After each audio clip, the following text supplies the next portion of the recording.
आपल्या भारतामध्ये सर्वत्र ठिकाणी ही घोरपड आढळते. राजस्थानमध्ये जास्त करून आढळते ती. मोकळ्या आपल्या कोरड्या हवेमध्ये ती जास्त राहते. तिला पाण्याजवळ राहायला आवडतं. त्याच्यामुळे आपण इथं पाण्यापाशी सोडायला तिला आणलेलं आहे. प्रत्येक भागामध्ये तिचं वेगवेगळं नाव आहे.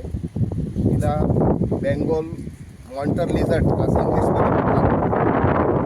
ती जास्त करून मासे खाते, परत उंदरं खाते, छोटे मोठे प्राणी खाऊन पक्ष्याचे अंडे वगैरे खाते. एका टायमाला साधारण ती 25 ते 30 अंडे देते. जुलै ते सप्टेंबर महिन्याचा हा तिचा अंडे देण्याचा काळ असतो. तर आपण पाहू शकता कशी ती. आपण आजपर्यंत घोरपडी जो सर्पमित्र आहात, आपण नाग पकडले असतील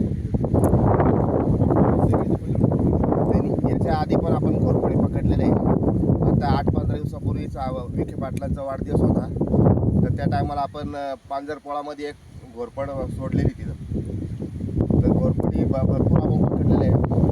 आता ही घोरपड जेव्हा आपण पकडली तेव्हा तिला आज मला 2-3 हजार रुपये लोक देत होते. पण मी कोणाकोणी 1 रुपया नाही घेता बदर पेट्रोल घालून इथं सोडण्यासाठी आलेलो आहे. पुण्य काम त्याला जीवनदान देतं. हां, माझं एवढंच म्हणणं आहे का कोणी चुकीच्या याला बळी पडू नये. बरेच लोक म्हणतात की घोरपडीमुळं हे होतं, सांधेदुखी राहते तिच्या यालामुळं. तर ते चुकीचा प्रचार करून लोक खूप जास्त भावात या 2-2 हजार रुपये किलो घोरपडीचं मटण विकतात लोक. ते एकदम चुकीचं आहे. कुठल्याही वन्यजीवाला किंवा कुठल्याही प्राण्याला मारू नये. कारण काय होतं, आता वन्यजीवाला लोक मारल्यामुळं जे बिबटे वगैरे त्यांना जंगलामध्ये खायला काही राहिलेलं नाही. कोणी ससे मारतं, कोणी घोरपडी मारतं, कोणी मांजर मारतं, तुमच्या मुंगसं मारतं. त्याच्यामुळे जंगलात आता बिबट्याला खायला राहिलं नाही काही. त्याच्यामुळे तो मानवी वस्तीकडे येतोय. त्याला तिकडं उसामध्ये त्याला चांगलं राहायला मिळतं आहे. परत तो वासरावर हल्ला करतो, कधी माणसावर पण हल्ला करतो. त्याच्यामुळं आपणच काळजी घ्यावी. जर पशुपक्षी हे जर टिकवले नाही तर आपल्याला इथून पुढच्या काळात लोकांना फक्त आपल्या लहान मुलांना चित्रामध्येच हे दाखवावं लागेल. कारण हे वन्यजीव हे आपल्या देशाची संपत्ती आहे, निसर्गाची.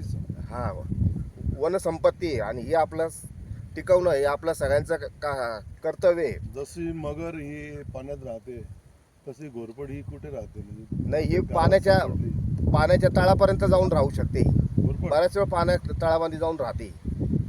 पण घोरपडीबद्दल आपण ऐकलं होतं, तानाजी मालुसरे यांनी सिंहगडावर वर घटपट टाकून संपूर्ण सैन्य वर घेतलं. तेवढी ती चिकट असते. हा आहे ना, ती तशी ती ताकद आहे त्याच्यामध्ये खूप. आता त्यावेळेस जंगलं पण समृद्ध होते शिवाजीच्या काळामध्ये. आणि त्या घोरपडी पण त्या टायमाला मोठ्या असतील. आणि घोरपडीचं असं आहे का ती जर एखाद्या दगडात गेली तर ती पक्के स्वतःला लावून धरते. आणि मग ती कुठंतरी फटीत अडकली असेल त्या टायमाला आणि वर जाऊ शकतो माणूस. कुठंतरी दगडामध्ये दोरी अडकली असेल मग त्याच्यामुळे तो जाऊ शकतो. ती कथा खरी पण असू शकते. आता त्यात आपल्याला जायचं नाही जास्त.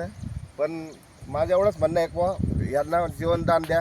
एकदम गरीब प्राणी आपण पाहू शकता, काही करत नाही. मला पण तुम्ही गरीब आहे म्हणतात, पण ती अशी हल्ला वगैरे करत नाही का तुमच्या हातात? असं वाटत नाही? पण लोक घाबरतात तिला, काहीतरी तिच्याकडून लोकांना इजा होत असेल.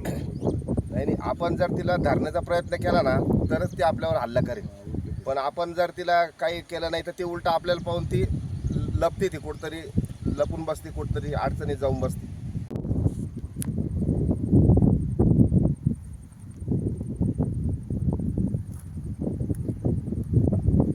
ओके, सोडू का? हां, जय श्रीराम. गेली पाण्याखाली जाईल की आता डायरेक्ट.